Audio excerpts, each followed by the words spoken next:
तो ये attention deficiency syndrome इसीलिए हुआ है क्योंकि लोग जानकारियों को शिक्षा समझते हैं। तो इन्होंने बहुत कम समय में बहुत पैसा कमा लिया। लोगों को शक हुआ, अमेरिकी सरकार को शक हुआ कि ये कुछ गलत कर रहे हैं। एक 12 साल का बच्चा जानता है कि वहां करोड़ों प्रकाश वर्ष दूर जो गैलेक्सी है उसका नाम क्या है।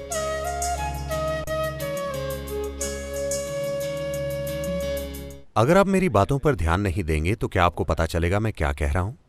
नहीं, जीवन का हर पहलू इसी तरह है ना? अगर आप ध्यान नहीं देते तो आपको पता नहीं चलेगा कि आप क्या खा रहे हैं, कैसी सांस ले रहे हैं, क्या हो रहा है। बहुत से लोग फूलों की खुशबू पर ध्यान नहीं देते या कोई भी दूसरी चीज पर, वो पास से गुजर जाते हैं, पत्थर की तरह या फिर कहें बैल की तरह, क्योंकि बैल महत्वपूर्ण होते हैं स्टॉक मार्केट में।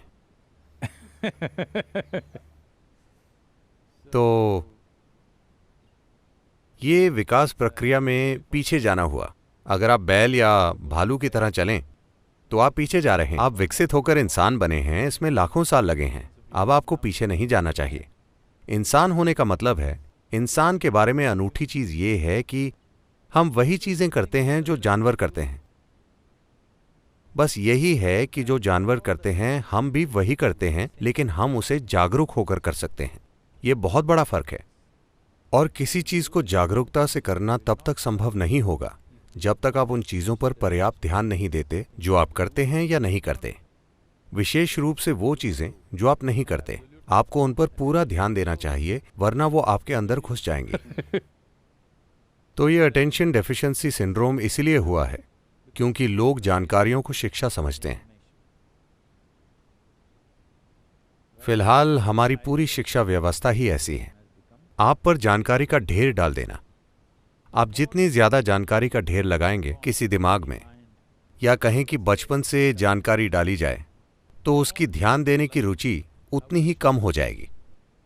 क्योंकि कुछ भी जाने बिना जानकारी आपको एक झूठी भावना देती है कि आप सब जानते हैं। यह अब एक फैशन बन गया है। आज अगर आपको एक डिनर पार्टी में आमंत्रित किया गया है तो आप गूगल पर 100 करोड़ आकाशगंगाओं की जानकारी ढूंढते हैं। उन सभी को नंबर और नाम दे दिए गए हैं, ठीक है? वो 567 BZ, वो गैलेक्सी, उसके बारे में आपके पास कुछ जानकारी है। आप गूगल पर जाते हैं, 2 वाक्य उठाते हैं और पार्टी में जाते हैं। जो भी आपसे बात करता है, नमस्ते, आप कैसे हैं, आप कहते हैं, अरे क्या आप इस गैलेक्सी के बारे में जानते हैं जो करोड़ों प्रकाश वर्ष दूर है, जो BB ऐसा कुछ है। आप इस बारे में बात करते हैं और सभी को लगता है कि आप स्मार्ट हैं। There's a whole problem with the world right now. पूरी दुनिया के साथ फिलहाल यही समस्या है। हम सूचना को बुद्धि समझने की गलती कर रहे हैं। एक व्यापारी या कोई भी इंसान जो किसी परिस्थिति में रास्ता खोजना चाहता है, उससे बुद्धि की जरूरत है, ना कि बस सूचना की। सूचना थोड़ी उपयोगी हो सकती है, लेकिन बुद्धि ही आपको किसी विशेष स्थिति से गुजरने का एक अनूठा रास्ता दिखाएगी, ना कि वैसा रास्ता जो कोई और अपना रहा है। हम सूचना को बुद्धि समझने की गलती कर रहे हैं। जब आप खुद में बहुत ज्यादा जानकारी का ढेर लगा लेते हैं तो ध्यान देना बहुत मुश्किल हो जाता है। जब आप बिल्कुल ध्यान नहीं देते, जब आप में ध्यान बनाए रखने की कोई क्षमता नहीं होती, तो आपने अपनी बुद्धि तक पहुंचने की क्षमता भी खो दी है। आप बस याददाश्त से सूचना बाहर निकालते रहेंगे। एक सुंदर घटना हुई। आपने एंड्रू कार्नेगी के बारे में सुना है? जब एंड्रू कार्नेगी ने अपना व्यापार शुरू किया तो थोड़े ही समय में वो बहुत सफल हुए और उन्होंने बहुत पैसा कमाया। उस समय ये गूगल या फेसबुक या ट्विटर का युग नहीं था कि वो 2 सालों में खरबपति बन जाते हैं। उन दिनों लोगों को उद्योग वगैरह लगाकर पैसा कमाना पड़ता था, जिसमें दशक या पीढ़ियां लग जाती थीं। तो इन्होंने बहुत कम समय में बहुत पैसा कमा लिया। लोगों को शक हुआ, अमेरिकी सरकार को शक हुआ कि ये कुछ गलत कर रहे हैं। तो उन्होंने एक सेनेट पूछताछ कमेटी बनाई। तो उन्होंने इनसे हर तरह के सवाल पूछे और उन्हें पता चला कि इनके व्यापार में कुछ भी गलत नहीं है। फिर उन्होंने पूछा कि आप इतना पैसा कमाकर इतने सफल कैसे हो गए? तब एंड्रू कार्नेगी ने बहुत ही सरल बात कही, मैं अपने मन को किसी चीज पर 5 मिनट तक लगातार रख सकता हूं। 5 मिनट। क्या आप में से कोई भी ऐसा कर सकता है? सभी सेनेटर सोचने लगे 5 मिनट में क्या मुश्किल है, और उन्होंने एक प्रयोग तैयार किया। उन्होंने अपना ध्यान टिकाने की कोशिश की। वो कुछ सेकंड तक भी नहीं टिका पाए, एक पल यहां दूसरे पल वहां। ज्यादातर इंसानों की यही हालत है। तो फिर वो बोले, आपको अमेरिका नहीं चलाना चाहिए। तो इंसानी क्षमता चित्त नाम की एक चीज होती है। अंग्रेजी भाषा में सिर्फ माइंड होता है। ज्यादातर मन के यादों से जुड़े हिस्से को मन माना जाता है। योगिक सिस्टम में मन के 4 मुख्य पहलू हैं। मैं विस्तार से नहीं बताऊंगा, लेकिन मन का यादों वाला हिस्सा सबसे कम महत्वपूर्ण है। चित्त, जो चेतना से जुड़ा होता है, वो सबसे महत्वपूर्ण होता है। अगर आप चित्त को कोई आकार दे दें तो वो आकार हमेशा सच्चाई बनेगा, क्योंकि इसमें जीवन बनाने वाली शक्ति है, जिसे हम शब्दों की कमी की वजह से चेतना कह रहे हैं। वो जो जीवन का आधार है।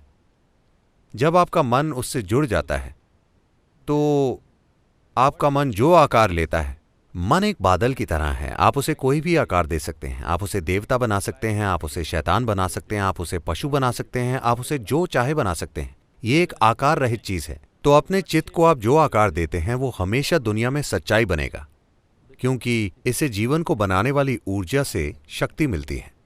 तो यही मन का सबसे महत्वपूर्ण पहलू है, ना कि यादें।